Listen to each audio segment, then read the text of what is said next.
rezeki itu memang sudah disiapkan oleh Allah Ta'ala bagi orang-orang yang mau berikhtiar.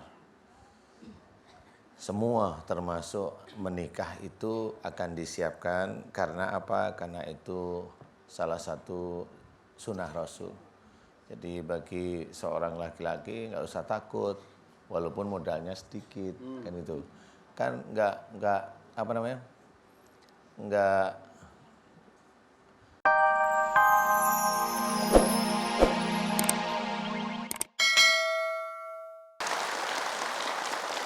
Bismillahirrahmanirrahim. Assalamualaikum warahmatullahi wabarakatuh.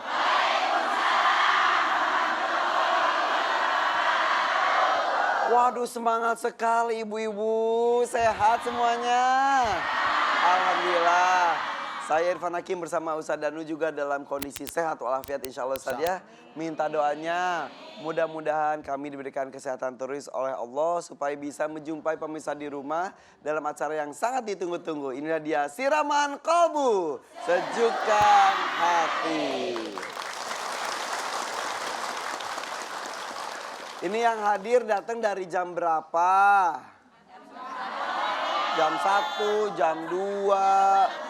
Waduh, tapi senyumnya masih manis ya Bu ya? Walaupun belum gosok gigi. Udah. Iya, udah gak usah marah-marah ya. Saya absen deh satu demi satu ya. Yang pertama datang dari Al-Baroah Tasikmalaya.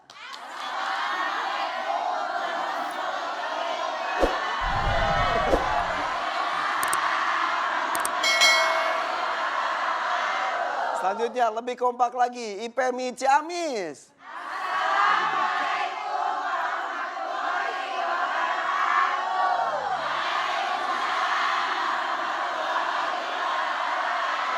Oh jadi Ciamis kebagi dua iya. Wah tapi suaranya dengar pisannya. Selanjutnya At-Taubah Indramayu.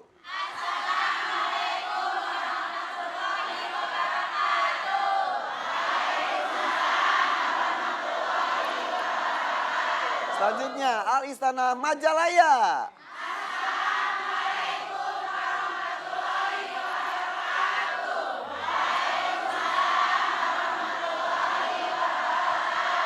Selanjutnya Nurul Huda Pemalang.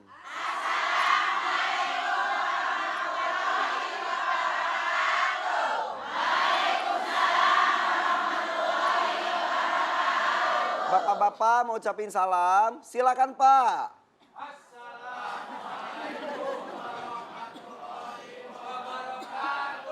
Waalaikumsalam. Boleh tepuk tangan dulu.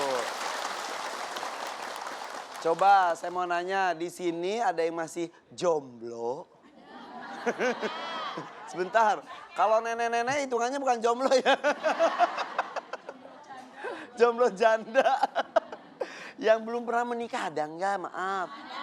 Ada, oh iya masih muda. Yang bapak-bapak ada, remaja masih jomblo ada? Oh itu mah udah bangkotan semua kan. Ini kita ngomongin tentang jodoh dan menikah. Wih seru ya. Ada pantun dulu mau nggak? Kambing disembelih untuk akikah. Jangan lupa sediakan acar untuk tamu.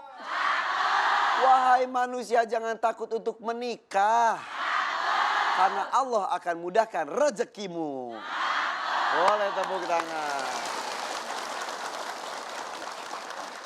Dalam Quran surat An-Nur ayat 32 yang artinya dan nikahlah orang-orang yang masih membujang di antara kamu dan juga orang-orang yang layak menikah dari hamba-hamba sahayamu yang laki-laki dan perempuan. Jika mereka miskin, Allah akan memberikan kemampuan kepada mereka dengan karunia-Nya. Dan Allah maha luas pemberiannya lagi maha mengetahui. Kadang-kadang itu Ustaz, orang takut menikah apalagi laki-laki ya. Aduh belum siap, aduh rezekinya merasa belum cukup. Boro-boro berumah tangga, mikirnya resepsi aja bagaimana. Padahal yang penting adalah setelah menikahnya Ustaz ya. iya. Ini tema kita adalah menikahlah, Allah akan mudahkan rezekimu.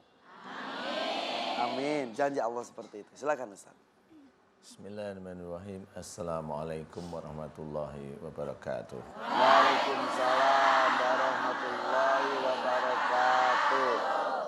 Alhamdulillahirabbil alamin.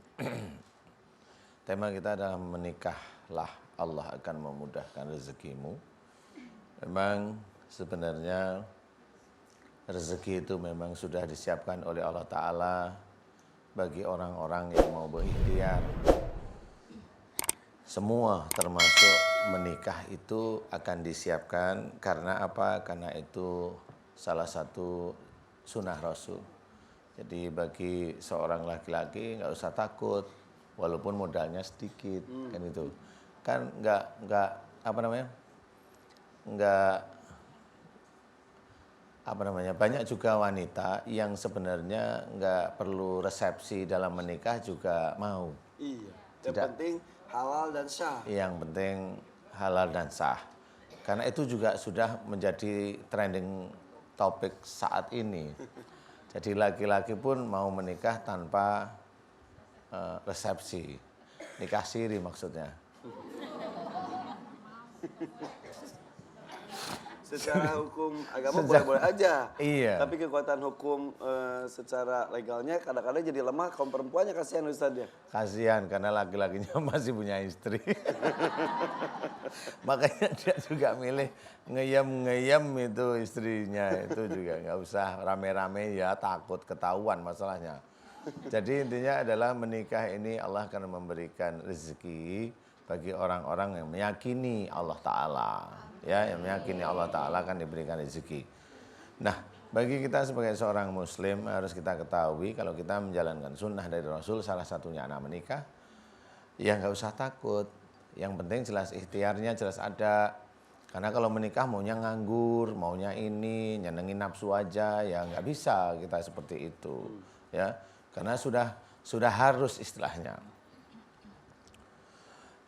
Harus ada ikhtiar. Wa idza qudiyatis sholatu fantasiru fil ard wabtaghu min fadlillah. Jadi jelas silahkan setelah kita tunaikan sholat maka berteruh ke muka bumi ya, untuk mencari rezeki Allah. Jadi setelah pun kita itu sholat disuruh untuk berikhtiar. Sama seperti pada waktu kita menikah, kalau kita ingat pada Allah Ta'ala, sholat itu tidak akan putus. Nah kalau sudah sholat kita tidak akan putus, semua orang yang sholat diminta oleh Allah Ta'ala atau dianjurkan oleh Allah Ta'ala, atau bagi kita muslim, wajib bagi kita yang muslim itu mencari rezeki Allah. Jadi sudah wajib. Jadi kalau ada seorang laki-laki yang malas-malasan, hanya cuma nanti rezeki Allah itu datang, burung aja juga dikasih rezeki sama Allah Ta'ala.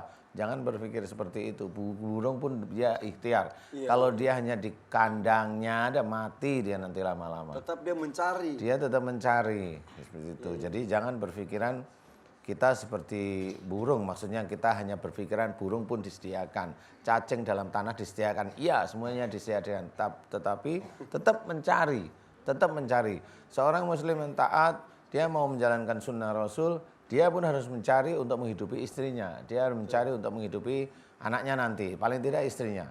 Kalau dia sudah mencari, insya Allah lillahi ta'ala, pasti Allah akan memberikan jawaban. Iya. Tapi harus ikhtiar dulu. Tapi harus ikhtiar, itu kuncinya. Harus ikhtiar. Karena memang sudah dianjurkan oleh Allah Ta'ala. Kalau memang nggak mau ikhtiar, malas ya sudah. Dia akan jauh dari rezekinya. Iya. Nah dia akan menggubur. Aja kan di tembok nggak diem terus kan. Dia jalan sini, jalan situ, nyari nyamuk. Iya. Iya memang bener. Dia benci sama pabrik obat. Semprotin nyamuknya nggak ada, bingung dia. Lah nyamuknya sepi kan. Di sini sepi rezeki saya. Berarti masalah ikhtiar itu cari rezeki harus ikhtiar. Cari jodohnya pun harus ikhtiar. Harus ikhtiar. Kalaupun umumnya hanya di rumah aja ya jangan. Silahkan ta'aruf, silahkan. Buka hati, buka ini teman, saudara dan sebagainya dibuka agar kita tetap itu namanya ikhtiar. Ada rasa untuk ada kepingin untuk ikhtiar, untuk mencari walaupun dia seorang wanita, boleh silahkan minta tolong sama temannya laki-laki, minta tolong sama saudaranya laki-laki, minta tolong sama ayah ibunya, silahkan ikhtiar. Kalau memang nggak mau keluar kamar, silahkan. Tapi nanti kalau udah dicariin sama orang tuanya, nggak mau. Cari orang tuanya, nggak mau. Ngapain nyuruh-nyuruh? Kan gitu ya? Sabar Ustaz, sabar. Itu gimana itu sudah? Sudah nyuruh, Ya, dicariin nggak Dicariin. mau. Kan gedek jadinya. Kriterianya banyak. Kriterianya banyak. Iya, sekarang juga sudah banyak biro jodoh yang syariah gitu juga. Oh Ustaz, ya. iya, itu juga banyak. Salah satu usahanya juga ya. Kok bisa tahu? Tahu Anda dapatnya dari mana? Udah Ustaz, kita kembali sesaat lagi Pak Musa. Jangan kemana-mana, tetap di Siraman Kolbu, Sejukan Hati. Kali yang dekat di kolam renang itu kali ya. Bisa ya Ustaz seperti itu? Bisa dia kerajaan. Jadi tempat-tempat baru atau tempat-tempat sepi atau dulunya tempat itu tidak terjamah, tiba-tiba jadi banyak orang itu bisa terganggu dan ikut numpang ke yang datang itu? Mereka masuk karena tertarik atau menyerang ilmu yang di dalam tubuhnya Mbak Ratih. Jadi seseorang yang punya ilmu, dia rentan untuk diserang oleh kerajaan jin. Sangat rentan sekali. Oke.